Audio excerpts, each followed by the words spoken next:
এই দুনিয়ার পুরো জীবনটা এটা হচ্ছে লালসাময় একটা জীবন, লোভ, মরিচিকা, মায়াজাল। এই মায়াজালে আমরা আটকে আছি, ফলে মৃত্যুর কথা আমরা ভুলে গিয়েছি। পাগলের মতো ছুটছি, আরো টাকা লাগবে, আরো খ্যাতি লাগবে, আরো যশ লাগবে, আরো দাপট লাগবে। আমার এত টাকা দিয়ে কি হবে? এত সম্পদ দিয়ে কি হবে? এত ব্যস্ততা দিয়ে কি হবে তোমার? স্টপ, থামুন, অনেক হয়েছে, আন্না, থামুন। Take a rest, take a breath, and think about death. Think that you have to go back to your Lord. একটু বসেন না, একটু ভাবেন যে আমাকে চলে যেতে হবে, চলে যেতে হবে। এই কোলাহল, এই ব্যস্ততা, এগুলো থাকবে, থাকবো না আমি। সাইয়েদনা ওমর ফারুক বলেছেন, মুতু ক্বাবলা আন তামুতু, মরার আগে একবার মরো। হাসিবু ক্বাবলা আন তুহাসাবু আলাইকুম, তোমার হিসাব নেওয়ার আগে তুমি একবার নিজের হিসাবটা করো না।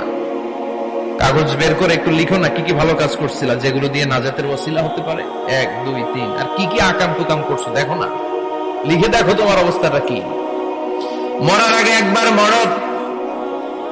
মরার আগে খাটের মধ্যে শুয়ে শটান করে চোখ বন্ধ করে একবার মরার ভান করে দেখেন কেমন লাগে। চোখটা বন্ধ করেন আর ভাবেন আপনি নাই, কি কি হতে পারে ভাবেন। আপনার ছেলে মেয়েরা কান্না জুড়ে দিবে, আপনার প্রাণের স্ত্রী বিলাপ শুরু করে দিবে, বন্ধু বান্ধবের চিৎকার আর মাতম, স্থানীয় এলাকার মসজিদে ঘোষণা, অমুক এলাকার নিবাসী অমুক ভাই অমুকের ছেলে অমুক দুনিয়ায় নাই।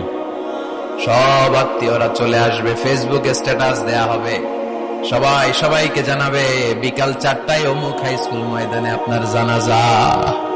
ছুটে আসবে, সবাই ছুটে আসবে আপনাকে শেষ বিদায় দিতে, গুড বাই জানানোর জন্য, আল ওয়াদা, বিদায় জানাতে আসবে সবাই। 4 তাকবীর দিয়ে আপনার জানাজা হবে, অশ্রুসিক্ত জানাজায় আপনার বিদায় হবে। কাঠের খাটিয়ার মধ্যে করে কাঁধে তুলে আপনার কবরে নেওয়া হবে। আগে থেকে খুঁড়ে রাখা কবরটার মধ্যে আপনারে বিছিয়ে দেয়া হবে। বাঁশের কচি দিয়ে তার উপরে মাটির চাপা দিয়ে সব চলে যাবে।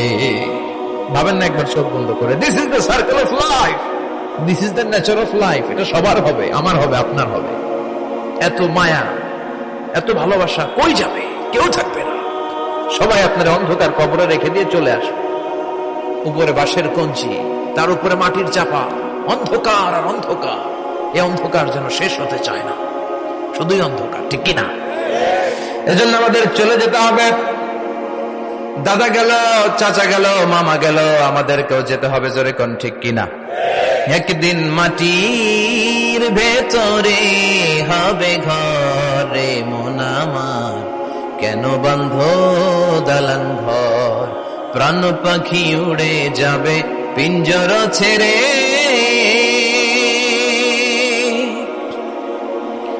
ধরা ধামে সবই রবে, তুমি যাবে চলে, বন্ধু বান্ধব যত, মাতা পিতা যারা সুত, সবই হবে তোমার পরে মন আমার, কেন বন্ধ দালান ঘর। একদিন মাটির ভেতরে হবে ঘরে মন আমার, কেন বন্ধ দালান ঘর, ঠিক কিনা? সব করে থাকবে, চলে যেতে হবে আমাদেরকে। এজন্য আখিরাতের কথা যেন আমাদের স্মরণ হয়। বিশ্বনবী বলতেন, নাহাইতুকুম আন জিয়ারাতিল কুবুর, আমি তোমাদেরকে কবর জিয়ারত করতে আগে নিষেধ করতাম, কিন্তু এখন নিষেধাজ্ঞা প্রত্যাহার করে নিলাম। এখন সব সময় তোমরা কবরের সামনে যাবা আর জিয়ারত করবা। কবরস্থানে জানতো, বড়ুয়া কৃষ্ণপুরের এই গ্রামের কবরস্থান আছে কোন দিকে? পূর্ব দিকে আছে, গোখরার জলের ওদিকে। যান আপনারা, একটু যাবেন, একটু গেলে আখিরাতের কথাটা স্মরণ হবে।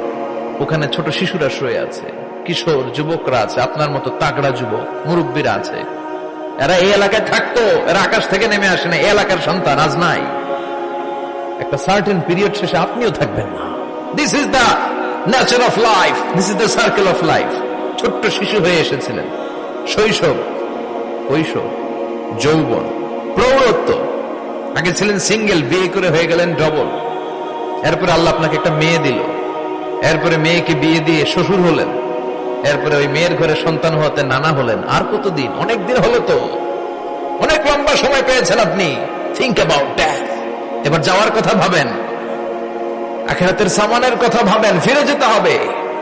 কি শক্তিশালী যুবক, বার্ধক্য চলে আসলে লাঠি ছাড়া চলতে পারে না। কুচকুচে কালো দাড়ি সাদা হয়ে যায়, দাড়ির শুভ্রতা, বয়সের ভার, রং ধরা যৌবন জং ধরে শেষ, ঠিক কিনা? This is the circle of life. যুবক ভাইয়ের এটাই জীবন, চলে যেতে হবে, কেউ থাকতে পারবে না, ঠিক কিনা?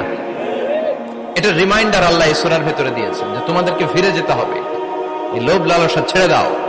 রব্বুল আলামিন বলেন, আলহাকুমুত তাকাসুর হাত্তা যুরতুমুল মাকাবির।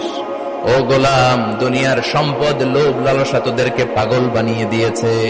এই লোভ পাগলামি কোনদিন তোদের থামবে না যতদিন না তোরা কবরে ঢুকবি, ঠিক কিনা?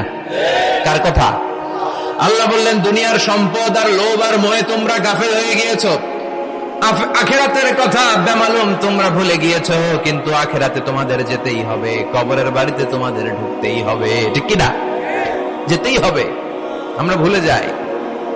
আলহাকুমুত তাকাসুর, অতিরিক্ত পাওয়ার লোভ, বেশি বেশি খাওয়ার লোভ, বেশি বেশি জমানোর লোভ মানুষকে গাফেল বানিয়ে দিয়েছে। এটা মানুষের স্বভাব, আরো চাই আরো চাই, এই স্বভাবটা আছে না নাই? দেখবেন ছোট বাচ্চারা মসজিদের দোয়া অনুষ্ঠান শেষে জিলাপি দেয় না? গরু কৃষ্ণগুরু কি দেয়? আগে বাতাসা দিত না, এখন কি দেয়? জিলাপি দেয়, মিষ্টি দেয়। তো মসজিদের 2-3 গেট থেকে যদি দেয়, ছোট বাচ্চারা দেখবেন এদিক দিয়ে কয়েকটা নিয়ে আবার ওই গেটে লাইন ধরে। ওর হাত হলো ছোট হাত, ওর হাত ভর্তি জিলাপি, আর নেওয়ার জায়গা নেই, এরপর আরেক জায়গায় লাইন ধরছে।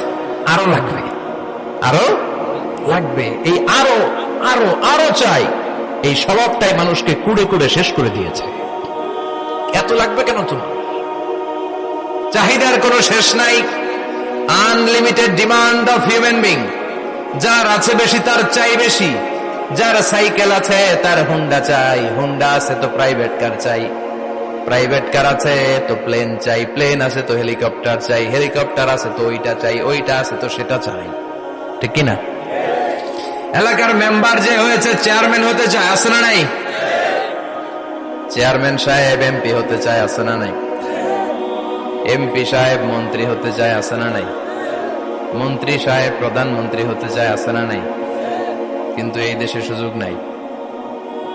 কথা কন, এই দেশে প্রধানমন্ত্রী সিলেক্টেড, 2-3 জনের বাইরে কেউ প্রধানমন্ত্রী হতে পারবি না, ঠিক কিনা? আমার এই জীবনে তো আমি 2-3 জনই দেখলাম। বেগম খালেদা জিয়া, মাননীয় প্রধানমন্ত্রী শেখ হাসিনার ছোট্টবেলা দেখেছি এরশাদকে, আমরা তখন ছোট। তো মানুষের চাহিদার কোনো শেষ নাই, যার আছে বেশি তার চাই বেশি। এজন্য বিষ্ণু বলেছেন, উনজুরু ইলা মান হুয়া আসফালা মিন, তোমার চেয়ে যে খারাপ আছে ওর দিকে তাকাও। ওয়ালা তানজুর মান হুয়া আ'লা মিন, তোমার চেয়ে যে ভালো আছে ওর দিকে তাকাও না, তোমার চেয়ে যে খারাপ অবস্থানে আছে ওর দিকে তাকাও। অনেকে নিজের অবস্থান নিয়ে সুখী না, এরকম আছে না নাই? আল্লাহ আমার এটা দিল না রে, ওইটা দিল না রে, পাইলাম না রে, কিচ্ছু হয় না, কি করবো জীবনে, হতাশ। আসলে আছে কিন্তু অনেক, কিন্তু শুকরিয়া নাই, ডাকাত, ঠিক কিনা? নিজের অবস্থান নিয়ে সুখী না, কিন্তু অনেক লোক আছে তারা আপনার অবস্থানে পৌঁছতে চায়। তাদের দিকে তাকিয়ে দেখেন, আপনি যে অবস্থানে আছেন এই অবস্থানে পৌঁছাটা অনেকের কাছে স্বপ্ন। তারা প্রতিনিয়ত সংগ্রাম আর স্ট্রাগল করে যাচ্ছে আপনার অবস্থানে পৌঁছতে, আর আপনি এটা নিয়ে সন্তুষ্ট না। শেখ সাদির নাম শুনেছেন? বালাগাল উলা কাশাফাদ দুজা, এই কবিতাটার রচয়িতা ইরানের বিখ্যাত এক কবি। উনি একবার আর্থিক সমস্যার মধ্যে দিয়ে সময় কাটাচ্ছেন, টাকা নাই, পয়সা নাই, পায়ে দেওয়ার মতো জুতা নাই। উনি খুব দুঃখ পেলেন, হায় রে, আমি ইরানের এত বড় কবি, আমার পায়ে দেওয়ার মতো জুতা নাই। দুঃখ ভরা মন নিয়ে রাস্তায় হাঁটতে বেরোলেন। হাঁটতে হাঁটতে হঠাৎ দেখলেন একটা লোক শুয়ে শুয়ে কাঁদছে, ওই লোকটার 2টা পাই নাই, পাই নাই। উনি সেজদায় পড়ে গেলেন, আল্লাহর কাছে ক্ষমা চাইলেন, আল্লাহ অনেক দিয়েছো, শুকর আলহামদুলিল্লাহ। এজন্য যেই পরিস্থিতিতেই থাকি না কেন আমরা কি পড়বো? জোরে বলেন, কি পড়বো? এজন্য কানাতু মিনাল ইসলাম, অল্পে তুষ্ট থাকার নাম হলো ইসলাম। সম্পদ লাগবে কিন্তু সম্পদের পাহাড় লাগবে না, ঠিক না? অল্প খান, অল্প পড়েন, অল্প জামান, অল্পের ভেতরে বরকত ঢুকাইয়া দিছে কে? দেখবেন যাদের সম্পদ অল্প তারা সুখী বেশি, জরিপে এটা দেখা গিয়েছে, অনেক সার্ভেতে এটা এসেছে, যারা সম্পদশালী এরা দুঃখী বেশি, এদের দুঃখ বেশি, টেনশন বেশি। খুব স্বাভাবিক, টাকা যার বেশি রোগ তার বেশি, টাকা যার বেশি টেনশন তার বেশি, টাকা যার বেশি ঘরে শান্তি তার কম। আছে না নাই? ঘরের ভিতরে অশান্তি, ছেলে কথা শোনে না, ছেলে টানে গাঞ্জা, মেয়ে করে পরকিয়া। আছে না নাই? স্ত্রী কথা শুনে না, ভালোবাসা নাই, ঘরটা জাহান্নামের টুকরা। রোগ বালাই, এক একটা হসপিটাল বিল পরিশোধ করতে মাসে 5 লাখ 10 লাখ। আছে না নাই? কিছু খেতে পারে না, ডাক্তার একেবারে ডায়েট মেনু বেঁধে দিয়েছে। Diet, very diet menu. এটা এটা এটা এটা কিছুই খাবেন না, শুধু গরু খাবেন না, খাসি খাবেন না, চিংড়ি খাবেন না, খালি ঘাস খাবেন। ইচ্ছে মতো ঘাস খাবেন, মানে ঘাস জাতীয় যত আইটেম আছে সব খাবেন। শাক খাবেন, সবজি খাবেন, সালাদ খাবেন। গরু, চিংড়ি, মুরগি, গোশত, ইলিশ কিছু খেতে পারে না। তাহলে রোগ বেশি, খাওয়ার মজা নাই, ঘরে সাংসারিক শান্তি নাই, খালি ব্যারাম আর ব্যারাম। ঠিক কিনা? কিন্তু সম্পদের পাহাড় ঘটেছে। আর অল্প যারা খায়, অল্প পড়ে, রিক্সাওয়ালা, কুলিওয়ালা, অল্প বেতনের চাকরি, কিন্তু হক হালালি মেনে চলে, দেখবেন শান্তি আছে অনেক। হ্যাঁ, বাসা ভাড়া দেয়, ফ্যামিলি চালায়, বাচ্চাদের স্কুল বিল, এরপরও মাস শেষে 1-2 হাজার টাকা হাতে থেকে যায়। আর ওর প্রতি মাসে 10 কোটি টাকা ইনকাম, তারপরও ব্যাংকের ঋণ আছে না নাই? সুখ কারে বলে? কিভাবে আপনি সুখকে ডিফাইন করবেন? সুখ তো টাকায় কিনা যায় না, শান্তি টাকা দিয়ে হয় না, শান্তি দেওয়ার মালিক কে? শান্তি আছে অল্প খেয়ে শুকর করার মধ্যে, শান্তি আছে আলহামদুলিল্লাহর মধ্যে। চিল্লায় বলেন ঠিক কিনা? এজন্য অল্প খাবো, অল্প পড়বো, অল্প জামাবো, অল্পের ভেতরে বরকত দিয়েছে কে? দেখেন, ধনী ভাইরা খেতে পারে না, কিন্তু রিক্সাওয়ালার কি সমস্যা হয়?